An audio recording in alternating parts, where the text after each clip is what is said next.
Yep, good. Okay, so welcome everyone. Good morning, good afternoon, wherever you are. I'm Tamara Ecker, Managing Director of British American Business here in New York. And it's a pleasure to welcome you to our Accelerate Roundtable with Will Butler-Adams, CEO of Brompton Bicycle. For those of you not familiar with BAB, we are the leading trade association exclusively supporting businesses with operations in both the US and the UK. And Brompton Bicycle really could not be a better example of a UK-based company successfully expanding to the US, while at the same time, as we have just been chatting about offline, combating supply chain and demand issues. I know we're all eager to hear from Will, and we will properly introduce him in just a little bit, but first, a couple of logistics. Will kick us off by delivering about 10 minutes of remarks, followed by a discussion moderated by BAB Accelerate Committee member, Abigail Graystoke. Questions from the audience are very much encouraged. This is an informal discursive session, so please use the raise your hand feature or just drop a note in the chat so we can come to you and you can ask your question live. That said, all participants should please keep their mics on mute and unmute when making remarks. Lastly, as a quick reminder and to comply with privacy laws, when you've registered for the event, we asked if you would like to opt in to sharing your contact details with the group. We'll circulate the contact list after the program. And if you'd like to opt in now, please just put up a note to me in the chat. Now, without further ado, it's my pleasure to introduce Abigail Graystoke, Deputy Chief Executive of the British International School. Abby will introduce Will and facilitate our discussion. So Abby, over to you. Thanks so much. Good morning, everybody. And thanks, Tamara and British American Business. And Will, thanks so much to you for today. My name, as Tamara said, is Abby Graystoke. I'm one of the directors of the British International School here in New York. And it's my pleasure to hand over shortly to Will to deliver some remarks on his story and also the story of Brompton Bicycles and the rise, I think, of one of the most popular modes of transport on the planet and how it's sort of morphed into a success story, particularly for Brompton Bicycle, on this unification of not just form and function, but also sort of an intersection with some of the key issues of environment and sustainability.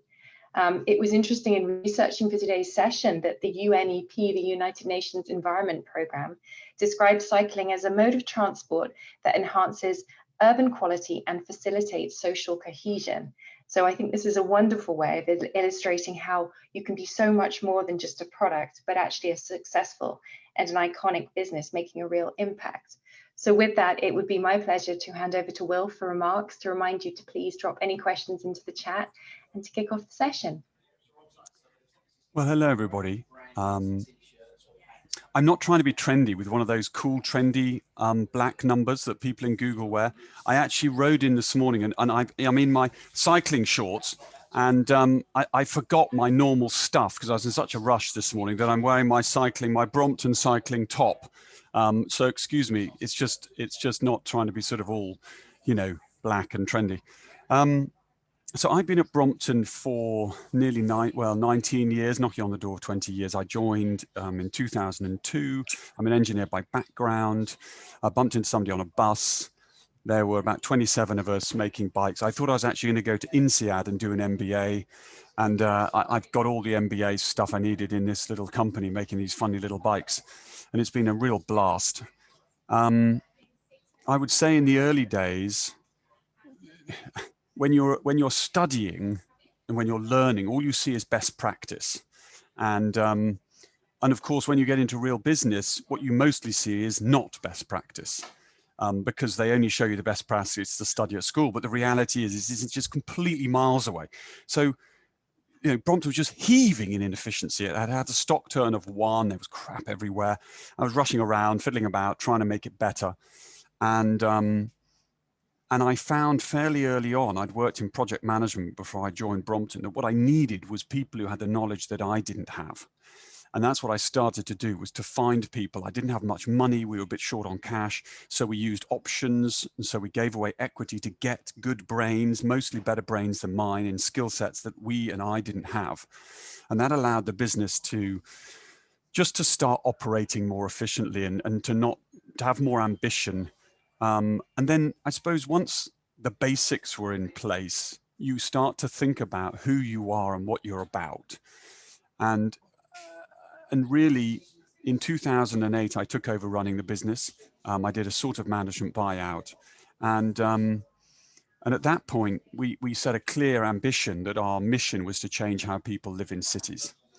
And that was because by then, I'd been going around the world with my bike, whizzing about cities. And I had this sort of clear understanding that the world was becoming urban, which is so obvious, but there's nothing like going to Bangkok, Chengdu, Montreal, LA, you name it, cities that I've been cycling in. We export 75% of our bikes to 47 countries around the world. So I've been to one or two, not in the last 12 months, I might add. And what I saw, it didn't seem to matter what the political structure was. This mass migration to cities had happened all over the world. And even though the world had become a richer place and people had been lifted out of poverty, were people really happy? And then you think about it, like most of the world lives in a city, but ironically, the city was the most unhealthy place to live. Like, who came up with that? That's a really bad idea. Why do you want to bring up your children in the most unhealthy place? And yet more people are piling into these unhealthy cities. This is bad. We're not that stupid.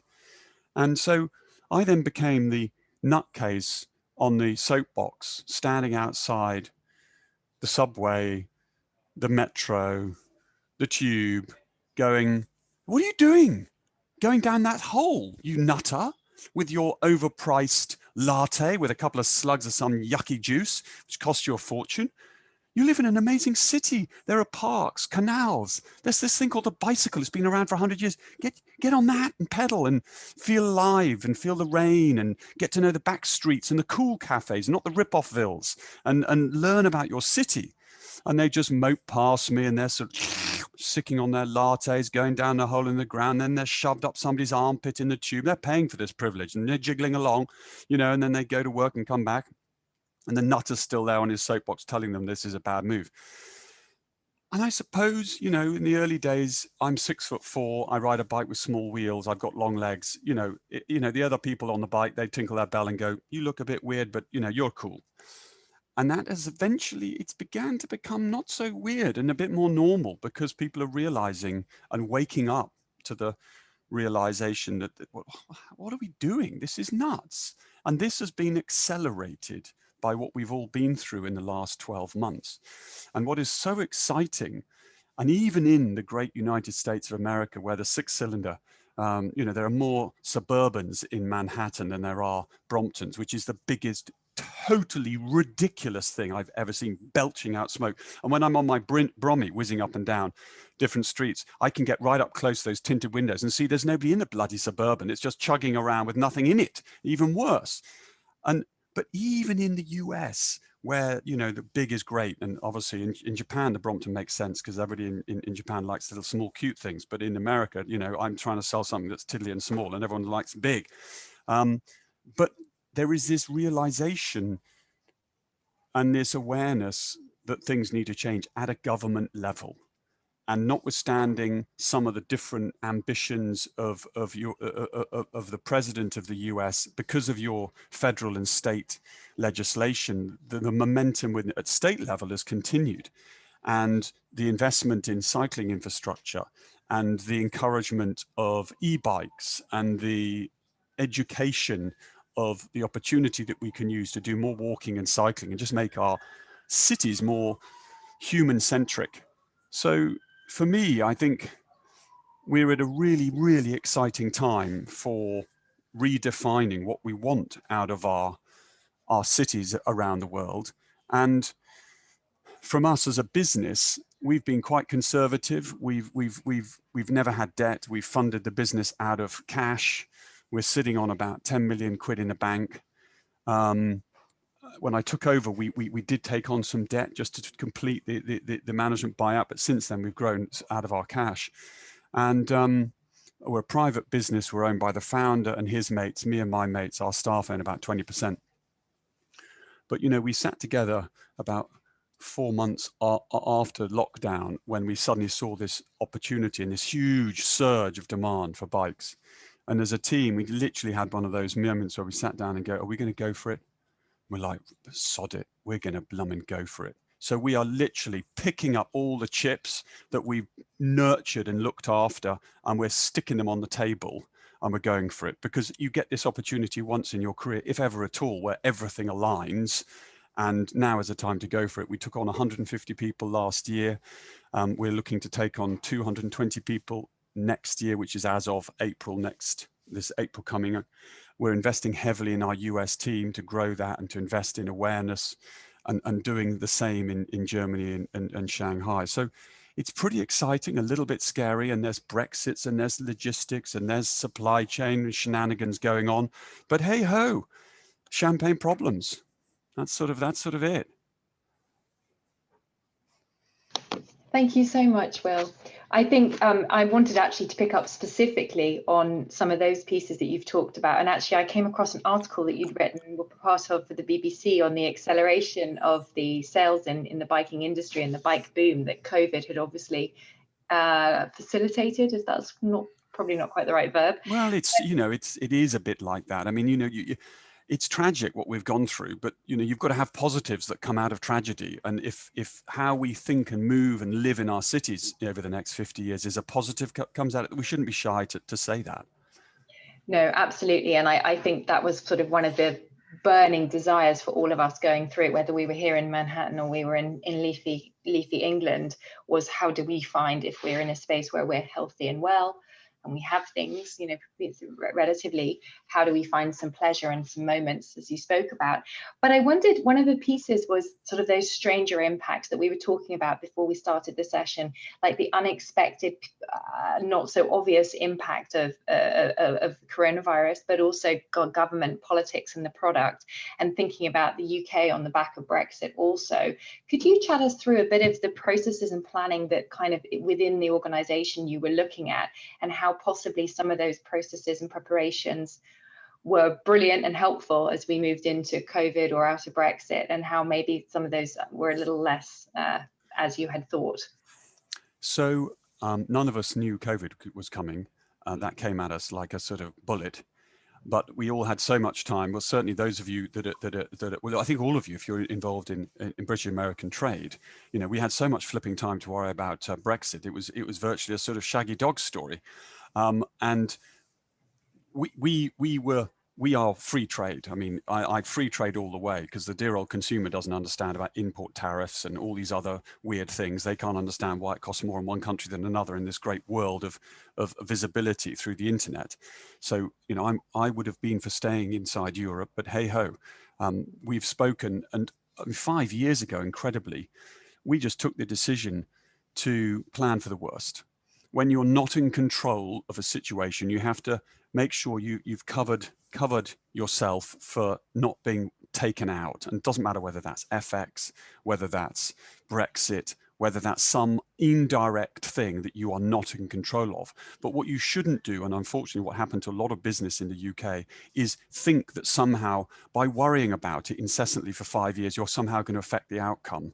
You're not in control of that. So we put together a plan for worst case scenario, hard Brexit 5 years ago. That involved shoving a load of money into cash, into stock. And then we didn't think about it for 4 years. Well, we did think about it last January because we did think it was going to come, but then it got put back another year. What we did do is focus on the things we could control, on innovation, on distribution, on strategy, and we trebled the size of our business over that 5-year period. And then, of course, just when we thought we were going to be worrying about Brexit, COVID arrives. COVID was a bit scary for all of us. I mean, in the first lockdown in the UK, the fear was far greater than the risk, I think, but it was very real, the fear, and we had staff stopped by police. We didn't stop making, haven't stopped making throughout, including retail. And we stopped everything. We protected cash. We stopped our supply chain coming in because all of our shops closed down, orders fell off a cliff, and it was all looking a bit scary. Of course, with hindsight, we shouldn't have done any of that, but we did. And as you will know, supply chain's on about a 3-month lead time. So you turn it off and you still get the stuff coming in. And then in 3 months' time, just when the inbound stuff started reducing, the sales went through the flipping roof, at which point we said, no, don't turn it off, turn it up. But then there's a 3-month lead time to get it back up again. And by then everyone else wanted it, so we couldn't get really what we wanted. But luckily we'd stuck £1.5 million into stock for Brexit. So we managed to pile into the Brexit stock to save our bacon for the COVID and take advantage of COVID because we had this Brexit stock. But then, of course, Brexit arrived and we had no Brexit stock. So it all gone. And by this stage, logistics and containers were everywhere. And we were trying to fly something. We couldn't fly it in because there were no planes anymore. And they're all being used for distributing vaccines. So that was a bit of a challenge. Anyway, and then slightly luckily, we didn't have the worst case scenario, hard Brexit. So we're sort of muddling through at the moment. But, you know, I mean, we're making bicycles that broadly make people happy. There are people, friends of mine, whose entire business they've spent 25 years building is being wrecked. We've got people with tragic situations with COVID. You know, my problem is getting my team to chill out and just, you know, we're doing well and they're working too hard and they're panicking about stuff. So all in all, you know, it's all pretty good. I think a very positive spin on what's clearly been a very complex time for everybody who's got businesses that are contingent, as many of us do, on actually no businesses that were spared, I would imagine, from some impact from current COVID, but also all that preemptive worry and concern and uncertainty around Brexit and what it would look like and what we could do. One of the pieces I think which might be quite interesting to look at also was, as you say, about the happiness factor and some of the social responsibility pieces that Brompton has been so important for, including your Bikes for Heroes campaign to make sure we're getting these bicycles out to the first responders and things. Could you talk a little bit about how you think that you know, going forward, Brompton can impact some of that change forwardly? I guess it connects to what you were saying about making that city experience better. And I guess the second part of that question, which was from one of our attendees today, who is a commuter in Manhattan, like what can we individually do to drive a better biking experience in these urban environments and help support what Brompton's doing? So I'm going all philosophical, so just bear with my fluffiness. But if you speak to an orangutan in a zoo, who was born in the zoo, and you say, oh, the orangutan, what's it like living in the zoo? The orangutan is going to swing about a bit and say, pretty good, love it. Then you let the orangutan out and let it jump about in the jungle for like 2 or 3 months. And then you want to stuff it back in the zoo in its cage. And you say, how do you fancy going back in the cage? And it said, you must be joking, I'm not going in that crappy cage. I want to be swinging around in the jungle. And that's what happened with COVID in cities all over the world. For the first time in living memory, effectively, urbanites had a city that wasn't congested, crowded, had a sense of freedom and a sense of safety for their family. And it was a different environment and atmosphere which was surrounding those people that lived in it and evolved around them. And this legacy, it'll be interesting to see how long it lasts and what the lasting impact is. But it's not just about our cities. It's about reflection. At the same time, we have a bigger challenge, which is global warming. So what's the role of business, of capitalism? And to my mind, a reflection that we have had, which has been there all along, but it's more intense now, is that if you as a business are not contributing to society and the environment, not just not net negative, I mean contributing, then you should not be in business in the next 5 to 10 years. I hope that will be the case. I fear it may not be, but it's certainly we should be moving in that direction. And as a business, you need to take that very, very seriously and think about how you can contribute. Because all these people with loads of money just buy all this rubbish they don't need, and you know, all this crap, and you know, we don't need half of our stuff. We're consuming way too much stuff. We need to work a little bit less, buy less, and contribute to society more. So that's there is an element of urban living which we can contribute to, but we can also, as a company, reflect on how we do our bit for capitalism. And if we're going to get ourselves out of this mire, business is going to lead the way. I'm afraid we can't rely on our politicians. They're just too short term. And coming back to what each individual can do, if genuinely you enjoy cycling and you feel it makes you a little bit happier, healthier, we all work in businesses. Businesses care about their staff. We currently have about 40% of our staff come on bikes. Obviously, if they don't come on a Brompton, we fire them. You know, they have to come on the Brompton. But we you know, we're not perfect. We've got a lot more we can do. The electric bike is amazing because suddenly people who thought they couldn't cycle now can. And if you're in New York and it's knee deep in snow, forget it. You don't need some hardcore hero.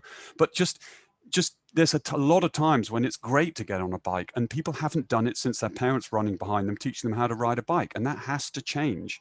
And so inside your business, there are opportunities to encourage more cycling, to think about what businesses can do. We have, in the UK, we have loads of businesses where we made fleets of pool bikes in corporate colors to encourage staff to get on a bike. And you know, you've got to take risks and encourage people. And people say, oh, we can't let our staff, you know, what happens if they fall off and scuff their knee? You know, you've got to move on from that and find solutions and not stop because that's a problem. So, you know, there is so much to do. And just by whizzing about on your bike, you're visible and people will see you and you'll chat to your friends and you'll go, look, you know, I'm eating my Big Mac and I'm happy about it because I just pedaled, you know, so there. I think that's right. We have to bring it down to our level and make sure we're solving another problem as we go.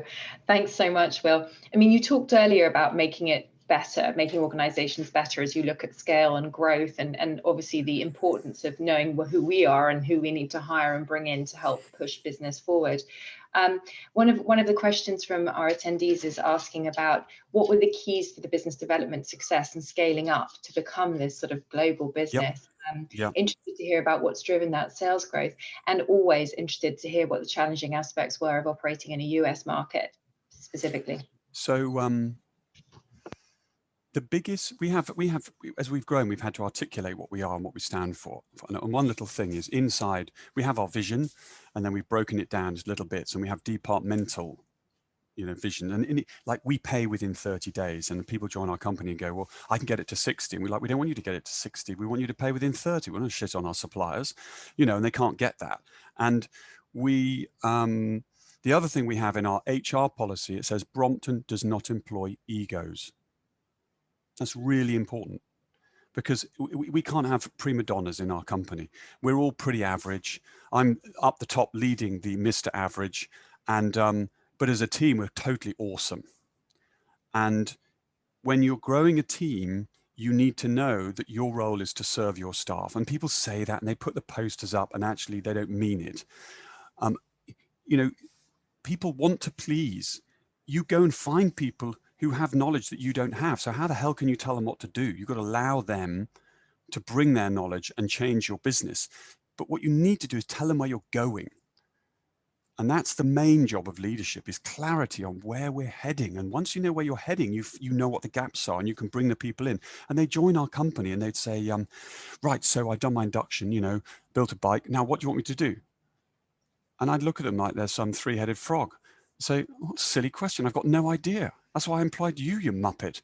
You tell me what you need to do. You know, this is what we're trying to achieve. What the hell do you need? I mean, do you need resources? Do you need people? What do you need? But you go off and do it. Don't ask me. I've got no idea. Get on with it. And some staff have found that a bit tricky because it's like I thought we were going to be told what to do. No way. You get on with it. And in the US in particular, we started getting more engaged in the US, and I mean, you know, this is going back, I God, how many years, 15 years or whatever. And we was doing a similar thing in China. And when I set off, because obviously I've got my cousin lives in the US and I've got mates in the US and I've been traveling there. And basically it feels very familiar. And then of course, China's a long, long way away and they eat funny food. And suddenly there's a sort of, you know, chicken's toes, you know, tickling your nose and you're not sure whether it's Easter or Christmas. And I'm thinking this is going to be troublesome. The irony of it was setting up business in China was way easier than setting up business in America. We found at the time we went via Hong Kong, and we set up a wholly owned subsidiary, and then we set up our business in China. And that was not at all what I expected. And the problem in the US is you have this very weird, for me as a sort of tacit observer, the very weird sort of dynamic between state and federal law. And basically, nobody knows what the hell's going on. I mean, in the case of e-bikes, forget it. I mean, nobody knows what's going on. It's just a wing and a prayer. And we're trying to sell e-bikes in the early days in New York, and basically nobody knew. So we just, you know, people were just selling e-bikes. And then suddenly someone decided they did know. So then they'd raid a shop and they'd take every e-bike and say they don't meet regulations. And we're like, what? Hold on. It's shambles. And then you can't put your toe into California because if you're there for more than about 10 minutes, then suddenly they're going to repatriate funds back from the other company in the UK. Like, who came up with that idea? That's a bit nuts. So, and then of course, every time you want to get advice, you may as well just get the checkbook out and sort of dig a big hole and sort of die. And because the costs are so expensive. And then you've got your litigation thing, which is hardly on a bicycle, which is not to be not taken seriously. A bicycle, particularly our transport bicycle, is safety is very important. So doing business in the US when you're small is quite challenging, actually, much harder than we are distributors in Indonesia, Singapore, Thailand, Hong Kong, China, all of Europe. So we have experience globally, and the US is not easy. And that was a real surprise when we set foot. Of course, now we're a lot bigger. We've got critical mass. We've got our own office. We're no longer doing cost plus, and all these things have sorted themselves out. But initially, were we not determined, we might have just given up. Yeah, it's funny, two countries or two nations divided by a common language, the sort of expectation, because Yes. there's so much crossover in cultural and social and linguistic, pieces, that it is going to be a sort of relatively smooth jump. Very interesting when you say that then China actually was more set up or more receptive to a business coming in and growing like that. I'm going to jump around a tiny bit just so I make sure that I answer the questions that have come in, but I might come back to some of the points you raised there, Will, if I may. One of the questions that's come in has asked, do you see customer demand for sustainable and ethical products having a material impact on your business longer term? And do you see differences in this demand between the UK and the US? And how are Brompton responding to and planning to respond in the future to this issue? Good question. In both cases, the return on investment in ethical and social return, probably you can't demonstrate it. So there is no bum covering bit of research that you can pull out and tell everybody, oh, this justifies me doing it. It's not that. It's because it's in your heart and you believe we are up shit creek as a little blue planet and we need to do something about it. And how can it be right that the wealth in the last 25 years has gone to so few people? That's just wrong. It doesn't feel right. And how much wealth do you need anyway? I mean, it's so overrated. Look at all these wealthy people. They're in Hello magazine and the next minute they're getting divorced and they're pretending their world's brilliant and it's tosh. So to me, it's a belief that we have, and it's really important to our staff more than our customers at this stage. I think it will become very important to our customers. And I would say that the US it's funny, the US, again, it really excuse my total generalization because my knowledge is not good, but my observation is that US has some people who are very, very, very, very enthusiastic, and it means a great deal, but a bigger percentage to whom it doesn't really feature in their buying process as yet. Whereas in the UK, there's a greater upswell across the board, maybe not so extreme, but more evenly distributed. And similarly in Europe, Northern Europe in particular. But to be honest, we care as a company about these things. They matter to us. And we recently did some work, and we start with our staff and our community, and we don't want to shout about it. We're doing some really cool stuff, which I can't tell you about because it's sort of secret. And we're not going to tell our customers about it, where staff will know, and our customers might discover. But, the first time you do something green, you go, oh, we're green. Oh, we're green. We're amazing. Aren't we amazing? That's disaster area. We should be doing these things. We shouldn't be so proud of the fact that we've managed to switch to renewable energy. I mean, that's the most basic thing you can do. So, but I just believe so deeply that we are going to find that the consequences of climate change are going to become more and more intense. They're going to affect more people's lives to a point where their buying decisions will change very quickly. But to change how your company operates will take 5 or 10 years. So it's no good thinking, well, I'm going to wait till the customer demands it. You'll be 5 or 10 years behind everyone else. You need to be getting on with it now. Yes, thank you. Wise words on that one. And there's actually a question that dovetails quite nicely here, which asks, how proactive is Brompton in generating and pushing new regulations on mobility and city infrastructure to promote and enhance the bicycling experience? So this is a bit like advocacy. The trouble is, we only make 70,000 bikes. We're in 47 countries, but we're not actually in 47 countries. We're in cities inside those countries. So we're in Paris, we're in San Francisco, LA, Portland, Houston, Texas, and Mexico City. We can't take that on. We just can't. We just shrivel up and die. And we've got to keep focused on what we're good at, which is designing and making awesome products that genuinely work, and let others, the advocacy groups and the different parliamentary groups, we get involved tacitly, but I pull back my team from getting too caught up in it, because otherwise you'll get sucked into something that just isn't our core. What we've got to focus on is what we're good at, which is designing and making cool products. And of course we support it, and we want to see more infrastructure, we want to see better regulation and all these things, but it's not our job. And if we tried to do it, we would sink. Yeah, thank you so much.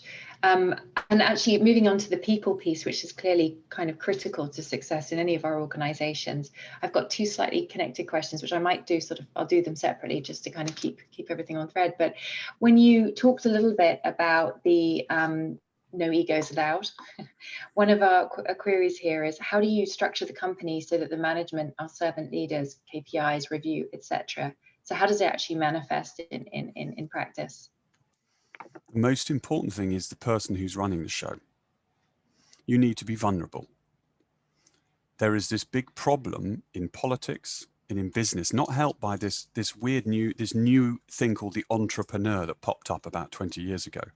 And suddenly, if you're an entrepreneur, you're like some Marvel character who's some superhero who whizzes about, just being amazing. I'm not an entrepreneur, I'm an engineer. Much prouder of that. It took me years at university where I was sweating my guts out trying to understand thermodynamics and, second momentaries in physics. And if you recognize that you are facilitating a team and that you are getting things wrong, I am permanently even exaggerating my failures to my team, so that they know I'm not perfect, but they know I'll do anything for them. I will move mountains for them, and I'm massively passionate. Because if I'm perfect, everyone else in the organization has to be perfect. But perfect doesn't exist. So if we'll have to be perfect, then all the learning, all the insight, all the let's not do it twice because we screwed up, you don't find out, because no one knows, because we're all perfect. We've got perfect little teeth and our hair's perfect and we're all, and that just isn't the way we are. And it's how we recruit. And it's bedded into what we say about we don't employ egos. And it's about fun. I mean, I worked for DuPont, which was an American organization when I was in the chemical industry. And they had something. They were the world's safest organization, which made it, unbelievably inefficient and boring. And I'm all for being safe, but they're safe and safe. But the best of all, they had a thing in their policy that it said horseplay will be frowned upon. What? Like, when I see my friends, it's the same with you guys. When I see people I don't like and I don't know, I'm very polite. When I see my best friends who I know really well, I'm incredibly rude. Marcus Rickard turns up and he's putting on weight and he's bald as a coot. I spend at least half an hour taking the absolute rip out of him because I adore him greatly. And that's what you do with your dear friends. So if you have an organization where everyone has to be mega polite, you're not allowed any banter because you might get it wrong. That's just wrong. The world is gray. We have 50 different nationalities in Brompton, and I encourage banter. That's risky, because you could get it wrong. If you go to somebody from Spain or Italy and you don't give them 2 kisses, obviously non-COVID, before COVID, they might think that you're being offensive. If you go to somebody who's from the Middle East and you give them 2 kisses, they think that's offensive. But that's what life is. And it's much harder as an organization to take these things on and embrace them and to celebrate the diversity of your staff and be prepared to make mistakes in an innocent way, than to say nobody's allowed to touch anybody, nobody's allowed to say a joke, nobody's allowed to be normal, we all have to be grey, and we have to be like super careful about anything. And I will take a risk that we occasionally get it wrong. I will take a risk that I might be taken to court, because I want an organization where we can be ourselves and be natural. And if anyone is being unpleasant and hurtful or getting it wrong, well, then they haven't got a place. But that's different to being relaxed and being yourself and being able to enjoy yourself at work. We spend more time here than we do with our family. We've got to enjoy it. Well, it's we could do a whole session on that and the complicated state of play I think we have in terms of managing how to have a company culture and how to be very, very careful and mindful of, particularly in a global organization, those sensitivities and where they lie. One of the pieces, I guess, which comes onto this from risk is a question that we had, which was about how do you give employees freedom to lead a project and how do you budget for that? And I remember discussing this with you in our pre-call, and I thought it was fascinating, and it's really stayed with. Yes. Well, I've already slightly let slip a few expletives, so I'm not going to stop now. Apologies to if I'm offending everybody. But the way I see business is it's a bit like when you're at school. You have to do the homework before you can go out and play. That's the deal. You've got to get it done. Then you can go and have a complete laugh. And you spend more of your time doing the work than the play. But your play is richer when you've done the work. It's very important in business that you have the play. If it's all work, it's no fun. All work and no play makes Jack a very dull boy. And that is so true. And sometimes when you're doing work, you find times when you're just bashing your head at brick wall and you need to move out and just leave it and do something different and have a laugh and go do something and then come back to it and you'll be refreshed and you'll probably be able to get on with it. So to stimulate that, we had this thing called the Fuck It Fund. And it was £5,000 UK pounds when I started. And we had 10 grand that we put in the pot. And there was no return on investment required. There was no justification required. There was no bum covering required. All we needed to do was cover the worst case scenario for the mad plan. And the worst case scenario is it goes completely belly up. What's that going to cost us? Can't be more than 5,000 quid. Can't hurt our brand. Can't hurt our staff. In which case, fuck it, let's do it. And the big problem with business, particularly when it gets bigger, is this endless procrastination. Oh, let's do a bit more research. Oh, let's get some advisors in. Let's just do it on a small scale fast. Know that we can afford it if it goes wrong. And guess what? If it goes wrong, it costs £5,000. And you put up an enormous sign saying, do not do this because it's definitely bad. And if you spend £5,000, you think, do you know what? By God, that was interesting. I think there's something in that. At which point you go and get 25 grand and you do it a bit more seriously and so on and so forth. But you need to ensure in your business, you allow people to be free to do things and you have a culture and everyone goes, hey, we have a culture where people are allowed to make mistakes, but it's sort of not true. You need to really lead and believe in it for it to be true because people aren't stupid. People say things and the reality, they will respond not to the poster, but to the people. Thank you so much. I also just wanted to remind everybody in the audience that they're fine to raise their hand, and I promise to pay more attention to some raised hands we have. Duncan, can I hand over to you for a live question? Yes. What a fascinating conversation. So we in a session we had with a wider group of businesses a couple of weeks ago, someone said that this year or next year in the Western world, more than half of all consumer purchases will be secondhand, used goods. And you kind of think about that in the car industry and you kind of think, yes, that makes sense, and houses and so on. But it's now everywhere in every sector of business, thanks to kind of eBay and other platforms.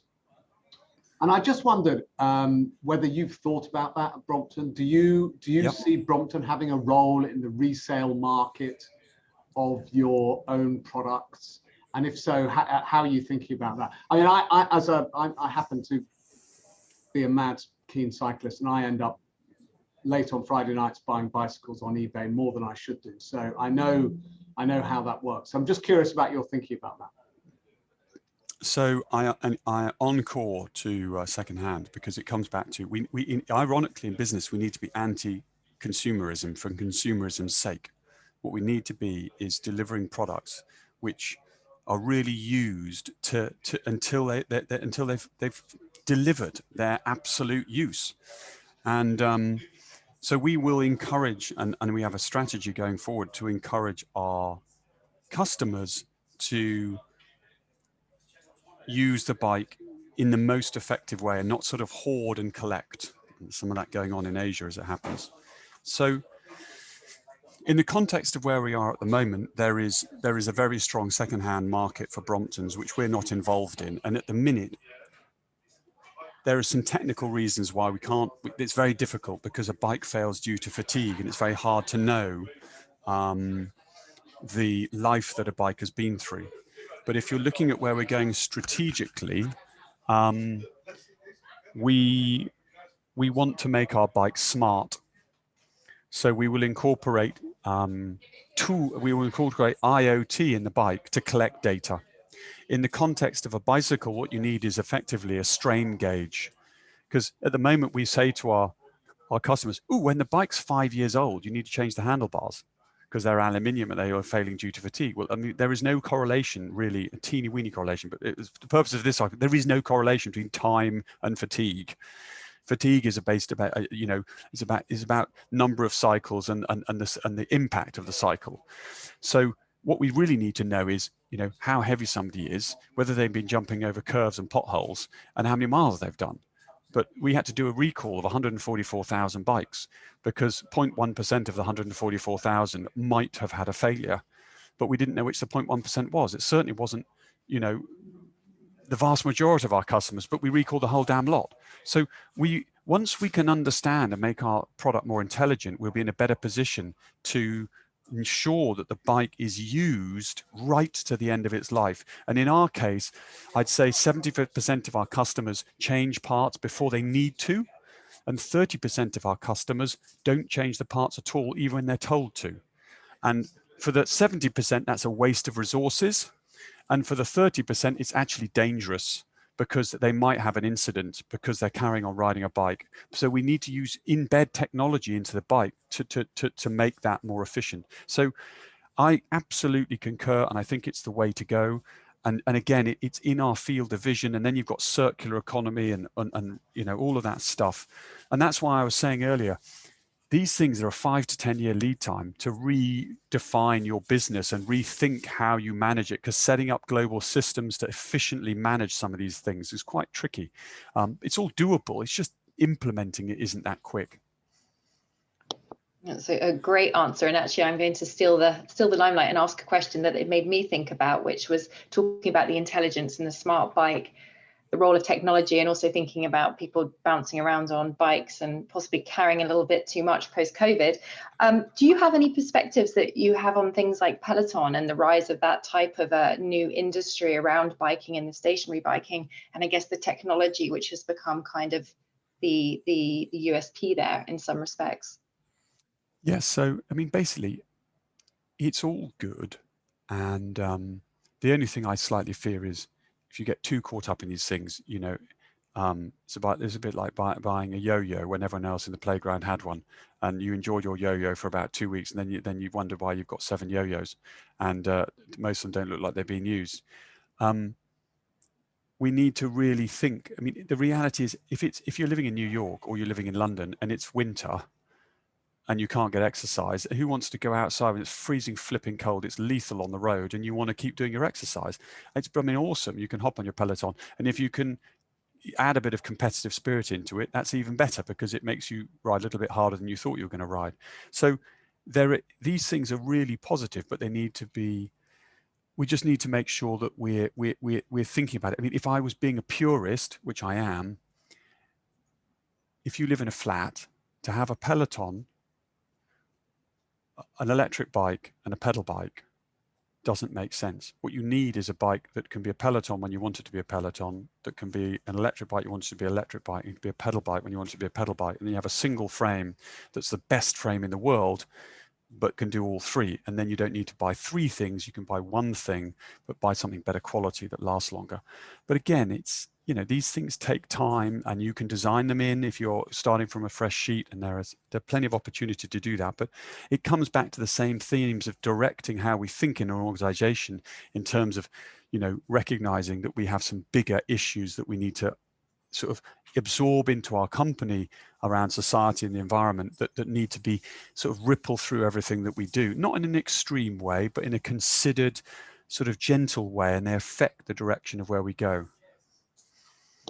Thank you so much. There was a question sort of on a slightly different tack on partnerships, and how does Brompton think about partnerships, for example, with environmental organisations, transport organisations, other profit and not-for-profit, with the lens of the conversation of obviously not straying into advocacy and becoming distracted. So partnership for me isn't actually the area you're talking about. Partnership for me is doing cool stuff with cool people. I mean, if you want to get your word out, you need to do partnerships. And we have done some ludicrously cool partnerships with some super cool people. I would say the most successful we've had is with David Miller, who's a pro cyclist. And I just sat next door to him at some lunch. And basically, he sat there. I had no idea who he was. And all I did was bore him about Brompton the entire lunch. And he was being so polite and being all interested. And then he said his mum wanted a bike. So I flogged a bike to his mum. And then he said, oh, by the way, you know, I'm doing a little event. Do you want to come along? I'm still totally naive as to who he is. I have no interest in people wearing lycra, beasting themselves on hills. And I go and sit down at this thing. And it was just unreal, because he's had some incredible career, and he's had all sorts of knockbacks, and we sort of formed a bit of a friendship. He then borrowed his mum's bike when he was in London. Then he loved it. Then we made him a bike. Then he wanted to make it more BMXy. Then we shook on it and said, come on, this is too much fun. Let's see if you can create something for us and have a bit of a different perspective and try and, because the problem we've had is that the mammals, middle-aged men in lycra, I mean, none of them obviously are watching and talking today, of which quite a few work at Brompton, funny enough. But the mammals, for us, we were seen as not cool enough. You know, and they would be busy cycling all weekend, doing hundreds of miles, and then they'd get in a cab or go on the underground to go across London. And that's like, hold on, you love cycling. What are you doing, you nutter? You should be on a Brommy. And we did that, and it's been so successful and so fun. And David's had a laugh with it. And we've done some really great collaborations. We did something with Barber. We've had such fun, and we start having a laugh with people who genuinely share our interest. And if we do that, and if we sell a few bikes, it's great. And sometimes we don't sell hardly any bikes, but we still have a good laugh. And sometimes we sell loads of bikes, in which case it's brilliant. But that augments our voice in such a powerful way, and it's a win-win for both parties. So in whatever you're doing, that piece of work, we don't pay anyone, we don't let everybody, we don't give bikes away. The people who are loaded don't need a free bike, they can afford one, and if they want one, they can pay for one. They'll get mates rates discount, but you know, we're not giving them away.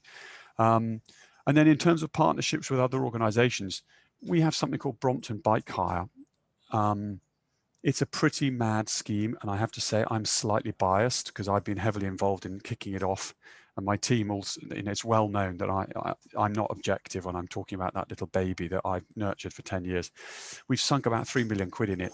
It's never made a profit, and it's all about trying to get more people cycling and do modal shift. And we did, as you said, we did the Wheels for Heroes campaign, and we made 700 bikes. We've had 100,000 journeys on those bikes since we did those.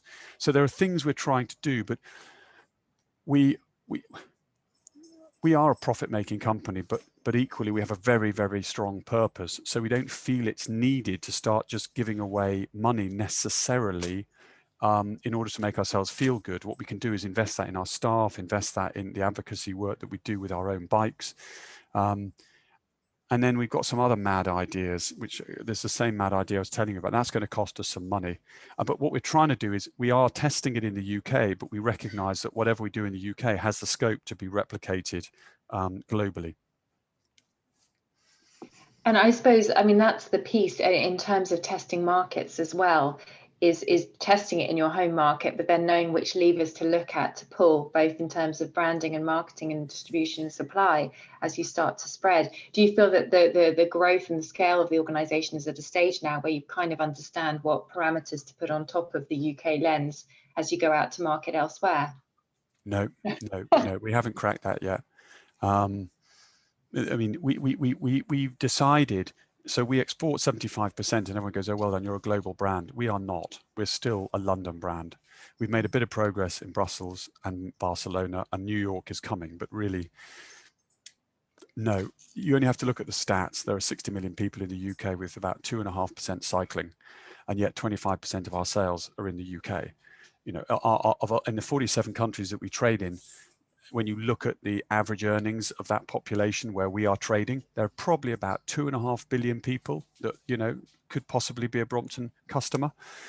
So how on earth is it possible that we're selling 25% of our sales to 60 million when we've got another 2.5 billion out there? So we haven't learned how to do what we're doing in London in other cities.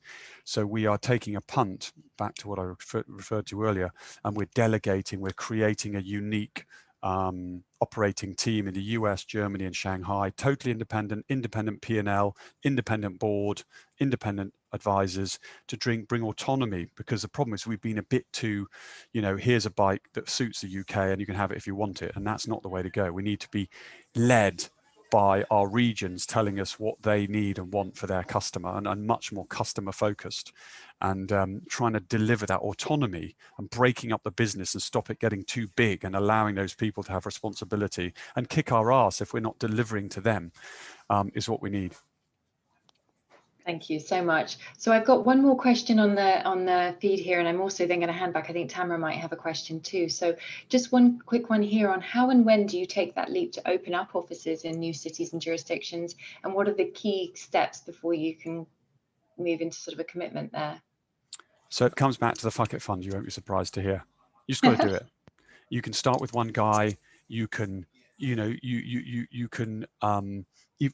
We started in the US with a guy working for us out of his garage, and you know, that went, and then, you know, we learned a bit. But what you mustn't do is think that you need to do some amazing analysis. You need to believe in your knowledge. What happens is when you have knowledge in an organization and in a business, it becomes natural to you. Therefore, you underestimate the value of your own knowledge. And then you start thinking, well, I don't really know. I better get a second opinion from somebody who hasn't got a flipping clue, but just has some title. And I think you've got to move with speed and know that you can afford it if it goes pear-shaped. And okay, you might knock you back 3 or 6 months, but the trick is to move and employ people who are passionate. Don't go for these egos who think they're amazing and ask for the big bucks. You need people who believe in what you're doing. You know, you look at those organizations that have really done it. They weren't run by 55-year-old, you know, big cheeses. They were these nutty geeks who believed in what they were doing and got their mates and started doing cool stuff. And so don't underestimate the value of the staff or a young, passionate person who comes along, and give them a chance to fail. Thanks, Will. It's been really interesting seeing that strand of the people go the whole way through all those pieces of growth and success and challenge. I'm going to hand over to Tamara, who's got a last question, and then I think she might also be moving into closing us as we go towards the end of the hour. So I'll say a quick thank you to you, Will, and then hand over back to Tamara. Anyone else free to raise their hand for questions also? Thanks, Abby. Yeah, my question actually picks up on that people thread. Well, there's something really authentic and real when you're talking about, you know, fostering this culture of innovation and, you know, comfort to try things and experiment. And I'm just curious what impact that has had on your people, and, you know, has it helped with retention? But equally, have there been any, you know, who've kind of opted out of that culture and maybe did not feel so comfortable in, you know, without that safety net? I think most of us, we want to please, we want to own our success, and we're much more capable than we're given credit for, and we're not stretched. We might be hammered too hard in one area, but we're not as a person stretched, and we can't demonstrate what we've got to offer because we're hampered and we're only held in one dimension. We're just doing it like a robot, you know, and that beating it out of us. We've got more breadth. People are much more richer in terms of what they're doing in their lives and outside their job than you might realize. And you've got to allow that to come out. And if you give people a chance, they won't forget that. They don't want to let you down. If people think that they're doing you a favor because they're so amazing, they might stoop down to help this funny little company making bikes. Well, we don't want them. We want someone who's so proud that you've given them a chance to step up and show what they're capable of. And you know, it's not perfect, and we want job. Funny enough, on our shop floor, our job retention, we pay our staff about 30% more than the average on the shop floor because that is our brand.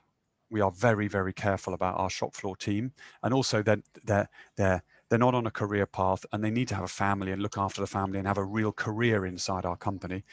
But then in terms of the people involved in marketing, software, and all this other stuff, we want churn. So we want a percentage of those guys to come join us for 3 or 4 years and sod off. And make room for some other young people with their mad ideas to come floating in, and they're nice and cheap. And some of them will become critical and they'll get equity and all this other stuff. But it's not a bad thing, retention. You don't have to think, well, we must keep everyone forever. It's quite good to have a flow. And you've done brilliantly. Go on to the next step. That's fantastic. Carry on with your career. So it's not as black and white as sort of retention or non-retention. But broadly, we underestimate what people can deliver. And we know that because if you think about yourself and you think about what you can deliver, there's always more breadth, interesting things. And it's like a dog, if you give them something exciting, they'll go herring after it and charge after it. If you just sit them in a cage, they're going to get bored. Well, thank you. I think it was fitting, meant to be, that you forgot your suit and tie or whatever it is you had. I don't have a suit and tie. I can assure you, these are my cycling trousers. But the thing I forgot were my smart shorts.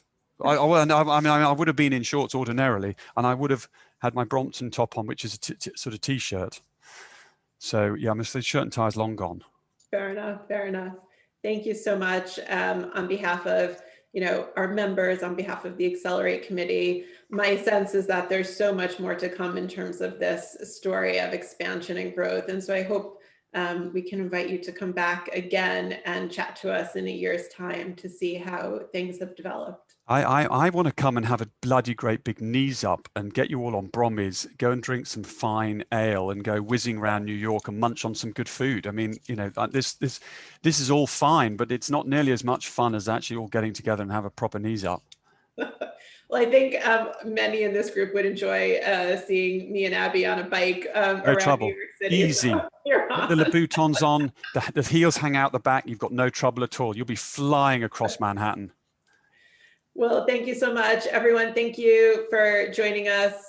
We'll be sending our next Accelerate session invitation soon, so keep an eye out. Have a good day, everyone. Thank you, guys. Thank you.